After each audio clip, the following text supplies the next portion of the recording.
Welcome to the Salmon Runs YouTube. Enjoy the video. You start with two essentials: admin rights and saved work, because restarting drops unsaved changes. Once ready, open Start and go to Settings, then System, then Recovery. Make sure to note Advanced Startup. Click Restart Now and let the machine reboot to the Recovery menu. You do this because Safe Mode is launched from Recovery options. This ensures Windows loads minimal drivers and services for troubleshooting.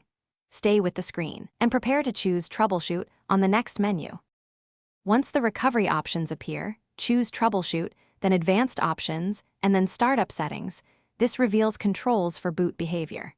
Click Restart. Windows will reboot one more time and show a list with numbered options. You pick 4 for Safe Mode, 5 for Safe Mode with Networking, or 6 for Safe Mode with Command Prompt.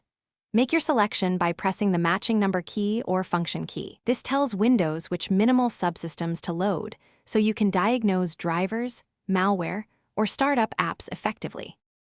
After making repairs in Safe Mode, restart your PC normally to return to the full Windows desktop.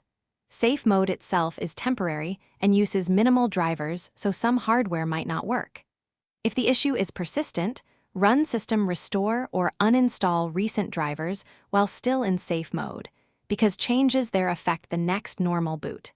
If the system won't boot at all, create bootable installation media or use Recovery USB to access repair tools. This is your fallback for deeper startup corruption or driver failures. Thanks for watching. Consider subscribing if we helped you.